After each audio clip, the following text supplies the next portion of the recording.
Hello friends, my name is RagePanda1 and today we're going to be going through the Bladedancer guide from Maxroll.gg and we're going to see if that leveling process is any more fun than the previous leveling process for the rogue that we tried, which I was not a fan of at all. Even though it was technically a Detonating Arrow build, it was not the Detonating Arrow build, and for me it wasn't very fun. And part of the reason it was not very fun is because we were using the skill Puncture, which we are going to be using again, unfortunately. However, this time we're using it as a melee attack, it would appear. They've requested that we use a two-handed sword. To be fair, I think that this ability is stronger when used with a bow. I think that you can get more done with it when it's used as a bow, but they're trying to make a melee build and stick with that. And so I think that's what we're going to try to do. A lot of people ask, why did this guy play this way? I play things the way that they tell me to play them, even if I think that it's wrong, because I'm trying to test the guide. So if you see me doing things in here that don't seem like they're the very best, please understand that I don't want to.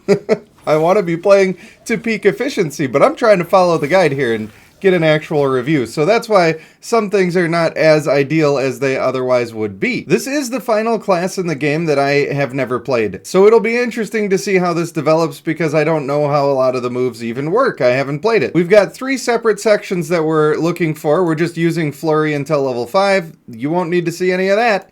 Then we're using Puncture until level 16, which I imagine is going to be a little bit painful. And then we finally get into our final setup after that, where we must be using daggers, and that's going to be very important. I'm sure we can come up with something from the Gambler, as we always do. But what's weird here is, I get it. They made this thing to be a pre-set up, easy-to-use template for their leveling guides, and they didn't want to change it. But if you're specifically having me switch what I'm doing at level 16, my brother, you must put in the level 16 what I should be using guide. It makes sense to me. I don't know if it makes sense to anybody else, but it makes sense to me. I'm guessing we're going to be switching to sacrificial knives.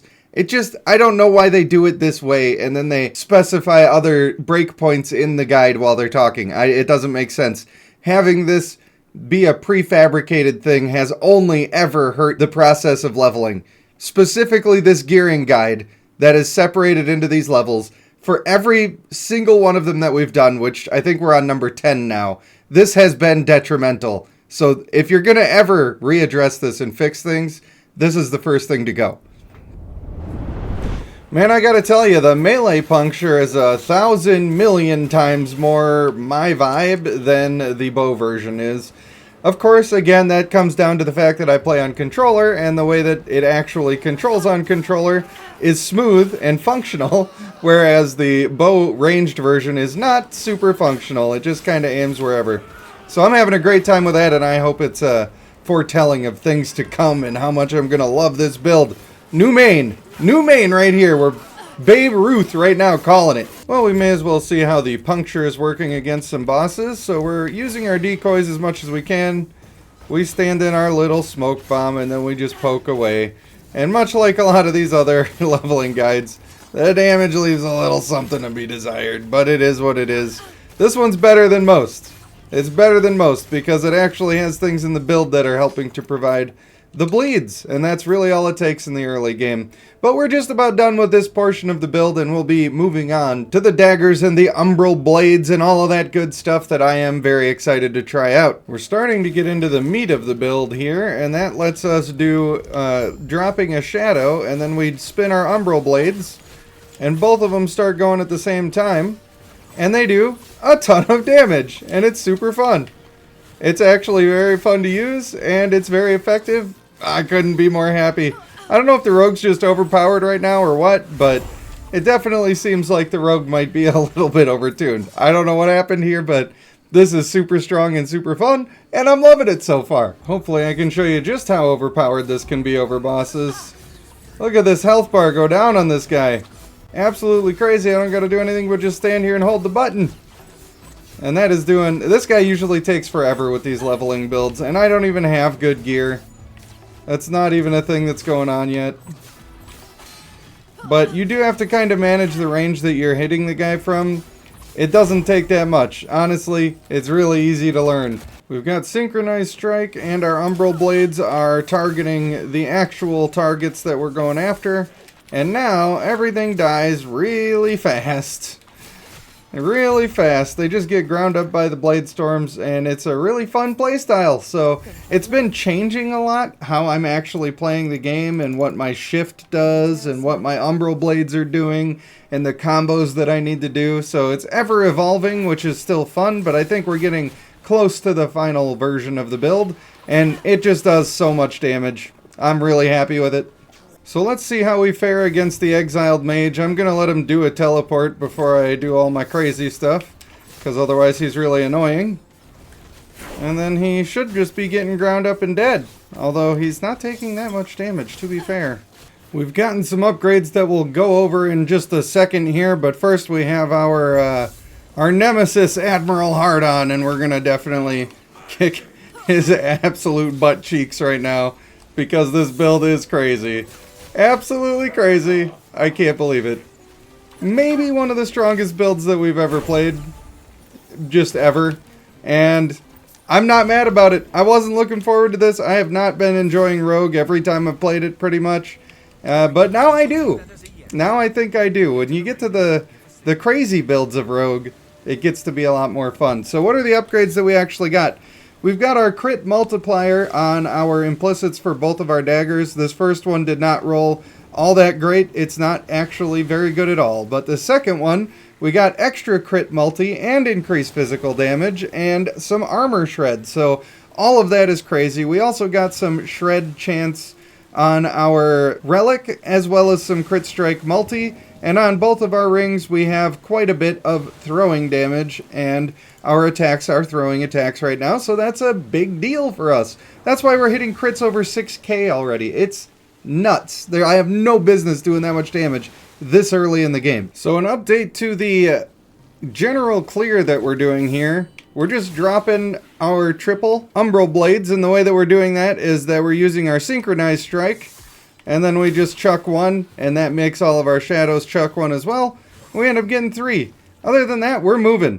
We are moving fast, and then we just let that grind the dudes that are behind us.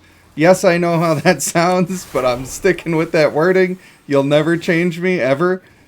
But yeah, this is super fast, super effective. You do have to be paying attention, though. You are quite squishy on this build, and if you walk into the wrong thing, you're probably not going to walk out of it. So I think that's fine. That's just the way some builds are going to be. And I like high risk, high reward things. I like things that reward you playing kind of well. Not saying I'm the best player that ever lived, but when I do something that works out nice, it feels real good and I like it. I like it a lot. So I'm pretty happy with this build, I gotta say. And if it falls apart in the end, I'm gonna be so sad. So super sad, but I don't see how they're possibly going to ruin this build. It's just so much fun. I think it's just going to get better from here. Another character who can be quite annoying to fight, this Bone Furnace here. He just is a little annoying to fight. But you know what? When you're rocking this build, ain't nothing annoying to fight, baby. Let's go! Ain't nothing annoying to fight. Yeah, that's wildly overpowered. I don't know, man. I don't have an explanation. I've been trying to make Shatter Strike work, like, really well. Like, really well. Like, how well this is working. And it just doesn't quite ever get there. Like, it's fine. It gets you through the stuff. It does everything it needs to do. But it's never crazy like this. And I'm not sure if there are just some abilities that are wildly overtuned. Or if there's something in this build that I'm missing that's sending it over the top. I don't know. If you understand that even better than I do, and you know exactly why this particular build is doing so much more damage than other things, then please let me know, because I want that information. If it's just that the skill is overpowered, then I guess that's the way it is, and that's what we're stuck with. But I'm hoping that I can build every skill to be this good, and I just don't think it's going to happen. A lot to talk about with this first Monolith. I did die once again on the very first one, and that tends to happen every time I go in here with low resistances. And most of my resistances are 40 or less. Like, it's real bad. I just don't have the stuff to be able to craft it right now, and I'm about to get a new set of gear that I'm going to craft on anyway, so I'd rather just take a death if it's going to happen, and then not waste all of my materials. I am basically completely out of Glyphs of Hope. It's a negative thing right now. That is a negative thing. But The actual clear of going through and killing things, I am straight up auto-killing people. And I just got into this at level 35. So we are absolutely crushing it, doing a ton of stuff. And if my defenses were in order, I don't think I would even have died or even come close to it. The ambush that comes at the end of this Monolith usually is something that kills me on most melee builds for sure. This one being a throwing damage build, we were able to keep our distance a little bit and do a ton of damage and just completely obliterate everybody. So I think if I stick to that and I'm more conscious of where I'm standing, because the reason that I died was I went to click a shrine and got surrounded. It was a bit of a noob mistake, but what are you going to do? I'll keep an eye out for that and work on my positioning as I continue to crush through these monos. I'm going to have to make this little wrap-up section actually kind of brief because it took us only 5 minutes to do all 3 of the ending quests on this build. It's just that fast and just that good. Not only that, but I was under-leveled compared to what I normally do in this section, and I still didn't have my resistances done. I had them pretty good. They were around 60 to 70% for a few of them, and still at 40 for the rest. So I'm very impressed with how the game actually was playing on this build. Completely incredible. Not only was it super strong, but I got to be very mobile so I could stay out of mechanics as often as I needed to. And it was doing just a ton of damage for very little work. My gear was never good. It was never good. I had some key features like extra throwing damage and reduced mana cost on my rings. I had some cooldown recovery speed on boots and belt. And those things go a long way to making this build actually function the way that you want it to, but I was so impressed, and I wish that I could make every skill be this good. But I've tried very hard for some skills that seem a little underpowered, and it's hard to just get them over the hump. So maybe I'm just missing something that these other skills require, or maybe some skills are way, way stronger than all of the rest of them. Apologies for the heater kicking in. Do live in the frozen tundra after all. So now that we're 10 builds deep here, I've noticed that there's only been 3, maybe 4, that were really good builds. A lot of these builds are just trying too hard to be something instead of just being the best leveling guide. When I go looking for a leveling guide, I'm looking for the best efficient way to level my character. I'm not looking for a smooth build that I don't have to respec. I'm not looking for pressing one button to get through the game. I'm looking for the most effective way to complete the game. So I think they kind of missed the mark a little bit on these Maxroll guides. I understand what they were going for. I think they were trying to give you this set experience where you follow a specific path and it works out. And it will work out. It'll do just fine. But it's not the best way to level. And that's, I think, what we all expected from these guides. We've only got 5 left after this one, and then in Cycle 2 there should be some new masteries from what I've heard, and we'll certainly get to dig our teeth into that. I have my Discord back up and running, and I would like to start getting some of my Last Epoch viewers joining in on the Discord, where you can share your builds, share your cool loot that you found, anything exciting that you're working on, or maybe you need some help. I'd like to build a community on my Discord. The link is in the description below. And of course, we also have sections for all of our memes, including the not safe for work ones for all of you naughty boys out there. And it's in this Discord that I'm going to need your opinions not only on the endgame builds that I should be trying. I don't think I'll be able to get through every single one they've ever posted. To be honest with you, I'm kind of in the mood to play my own builds a little bit. I don't love following other people's guides all that much, at least not all the time. I also want to hear some feedback on, would you like to see some Path of Exile or some Diablo 4?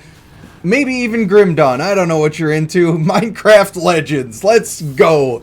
I doubt there's going to be much content for that one, but you never know. Your opinion matters to me, and so I would like to invite you to the Discord to share those opinions, and maybe you can help guide me in the right direction. I feel there's not much that I need to say other than that as far as this build is concerned, because it's just stellar. It works great the whole time. There are a couple of respecs in the beginning, but they're very clear on what you need to do. They're reasonably effective throughout that entire time as well. And as you go on, it just gets so fun. It gets so fun. Dashing around, your dash does damage, your casting a bunch of shadow clones and throwing out your spinning daggers. I feel like this is just really a build I could sink my teeth into, and I might take a stab at making it even more of something that I enjoy to play and grind, because I've been trying to get into Spellblade and I just ain't feeling it, man. I am just not feeling it. So for now, I want to thank you guys for watching. I have been Rage Panda 1, and I will see you in the next one.